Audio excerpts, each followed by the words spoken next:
to this question about what you said about how Stahl's been treated. I'm intrigued by that, but first you go ahead. Look at that list you have. Oh, my Lord. Double-sided. Oh, yes.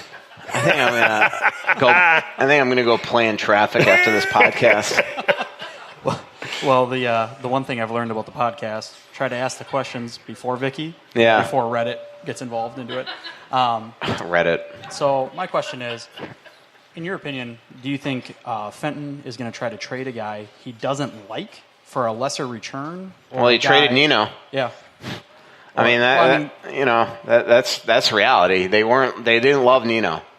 Not personally, but as a player in that contract.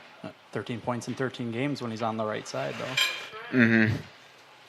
You got to remember, I got a Nino jersey, so I'm a little salty about that one. Yeah. Oh, he's playing well. He is. Yeah, he is. With a true number one center. So, yeah. Was that the question? Oh, okay. Sorry. Michael zones out once in a while. Before our next list of questions, do want to thank Tony Hoaglund, your State Farm agent in Champlin. As I've told you before, Tony handles my insurance, he handles Michael's insurance, and he is now providing financial services. Google him, Tony, Hoaglund. Tony Hoaglund works out of Champlin, but he's easy to work with no matter where you happen to live. Hey, Minnesota sports fans. This is your local State Farm agent, Tony Hoaglund. I need you all to ask yourselves this question. If you're in an at-fault car accident and you are sued for $700,000, how much of that $700,000 will my current insurance company pay? If you are unsure or can't answer all $700,000, you need to give us a call. State Farm has been number one in car insurance since World War II and number one in homeowners insurance since 1964. For a no-obligation review of your current policies, call us at 763-421-4900 or check out our website at www.champlininsurance.com. All right, the famous Shorzy. Is that what she call you? Or do you prefer whatever you... Laura, did you say? Laura. Okay, good. Laura, fire away. First off, I'm from Orr, Minnesota, so don't bash Minnesota. What, Minnesota? Orr. That's north not a of real Hibbing. place. Orr? Orr. Like O-R-E? O-R-R. North of the O-R-R. range. Bobby Okay, Orr? like Bobby, okay. Okay. Not like iron, Yep. like Bobby. Yep. I'm going to have So to you Google can't- that. I don't think that's a real place. 200 Google and it some for you. people. Yeah. Nano's wife is from Hibbing, which is the closest Walmart to me, Really? at an hour away. You didn't drive down here from Orr, right? You No. live here now, yeah. No. Okay, good. No. Population 339. 338 because you're here. I went way up last time, apparently. It was 250 in high school. Wow. First question. Has the team hit rock bottom yet, or should I... I'm scared to say that they've hit rock bottom after where they're going. They're still who knows? in Yeah, the playoffs. Yeah. I mean, I as said bad as it to is, they're Bruce still in the playoffs. postgame, I'm like, a couple weeks ago, you said this is the last straw, so what the F is this? Okay, I won't... Yeah, I don't. I mean, it's hard to quantify what rock bottom is. And then the second question, because I'm not going to ask you all 7 questions I have, is Stalock trade bait for Seattle when the expansion draft comes around with his 3-year contract? Well, I mean, it just keeps them wild from having to expose a goaltender. But I mean, trade bait. If they trade him, they trade him. I mean, I've got to think Seattle's going to be able to get. I mean, at that point, he's going to be 33, 34 years old, I think, or whatever, 30. I don't even know. But they'll get 2, 3, 4 other very good goalies.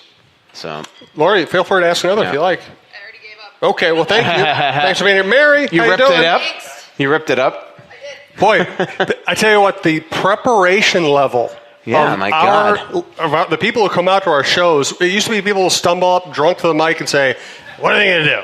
And now people come with like Unabomber manifestos and start, well, page 32, let's go. So Mary's got 8,000-word essay to read here. Okay.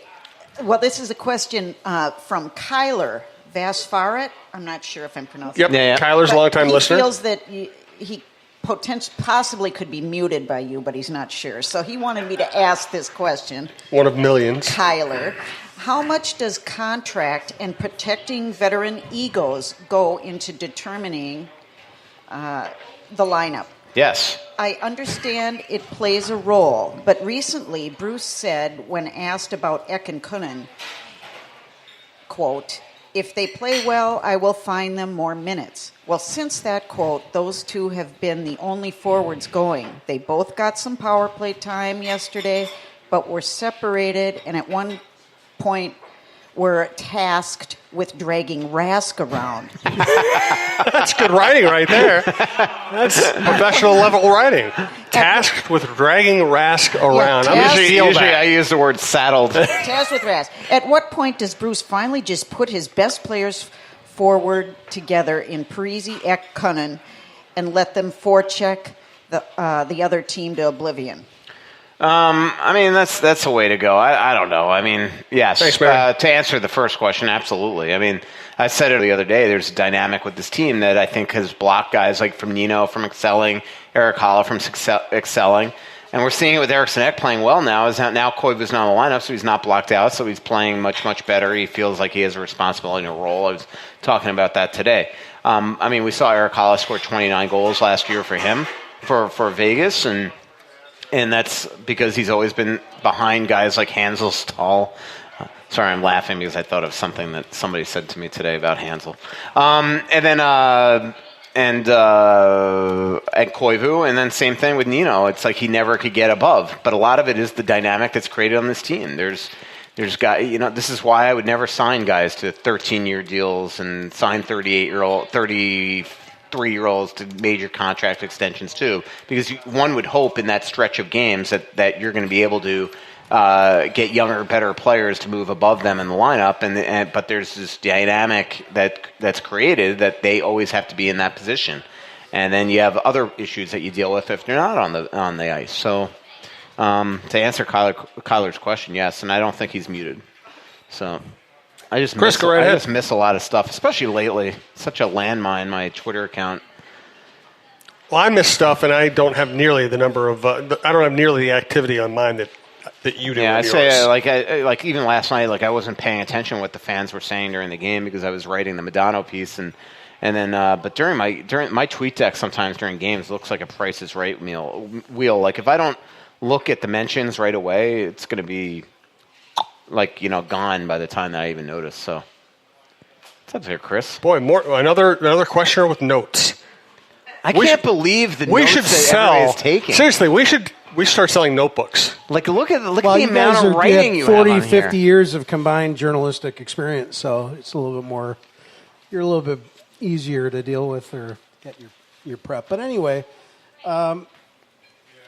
you'd already touched on Madonna. Is that if they tank? And that seems to be the direction. Do you honestly think that's more of a smoke and mirrors kind of thing for the fans? No, definitely not. No. This is not a PR thing. This is something that's been in the works for a long, long time. I mean, trust me, this is not something that I just happened to see Madonna at the game yesterday and wrote. I mean, I've been dealing with this since December. Just the smoke and mirror has been me trying to get to the bottom of the story because everybody's been kind of like denying. What was I going to say to you? It was on something else. By the way, that's when you cover a professional sports team.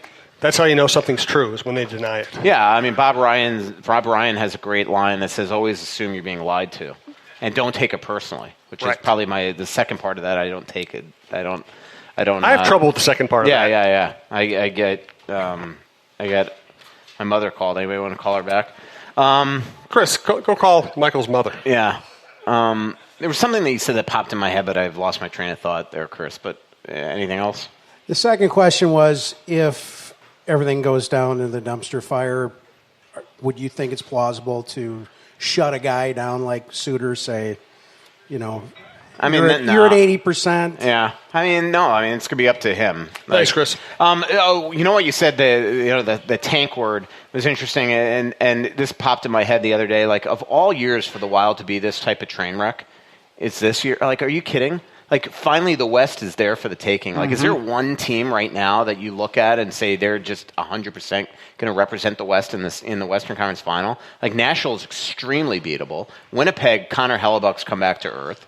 Vegas has been very mediocre. San Jose looks really good right now. Calgary has very mediocre goaltending right now. Like, of all years for the Wild to be doing this is the year that they could actually maybe do something if they get in. And this is the year that they finally, their window looks like it's just been slammed shut. To prove to you that I actually listened to the show, quick follow-up before we get another live question. You said how Stahl has been treated by Are you talking about contract negotiations? Or are you talking about Fenton, I just think the lack of communication. He was subtly mentioning today how Ron Francis and him chatted for a long time before, and he had no move then, so he controlled everything. But to go to the Rangers and how, the respect that he was treated, and I think that all year long, he just the distraction of no contract talks and all this stuff. But a lot of it's on Stahl too. Like, I don't blame Fenton for that. I think you should always treat him with the due respect that he's due. But Eric has not performed well this year, and if I was Fenton right now, I would not want to sign him to a contract extension either. I mean, he looks done right now. I mean, 8 straight games without a point, 9 straight without a goal. I was just thinking today as we were interviewing him, do you remember his first year here when every game he got a breakaway or two? Yep. And he's just a different player this year. He's not skating well, and right now he just looks like a tired, broken down player. But I think a lot of it is in his head too. Yeah. The reality is that everybody's playing poorly pretty much. So hockey's a game of puck support. Right now, you look at that St. Louis team, and it's amazing. That's the same team that we saw earlier this year. But that team right now, everything's just seamless. Bruce said it after the game last night. It's like they're doing stuff they don't even know they're doing, but they just do it instinctually because they're playing so well. And right now, if you got 1-2 guys on a line not going, you're all going to look crap, and that's what we're seeing right now. Nobody is playing well. It is just unbelievable to watch. It is. Next. Hi, Michael. Hello, James. Way to cheer the place up, Michael. Yeah. I'm going to keep the mood a little down as well. But oh, my God. Sorry. Let's talk about another team. Let's talk about the Blues. Oh, God. Vladimir Tarasenko. How good of a player is he? How about ask another wild question? Let's see how angry we can make Michael. This is the show. I mean, this is what we come here for, is see you turning purple and pulling your calf. So, anyways, I'm a huge fan of watching the draft every year, and I see that there's 4 to 6 centers in the top 10. Mm-hmm. What do you think the likelihood of us sliding into that top 10 to pick up one of those centers? Well, the Wild might finish in the top 10, let's be honest. I mean, they're headed that way. Yeah. This could be a miserable year. Yeah, can you imagine they actually finally do accidentally tank and then they don't win Hughes? Woo.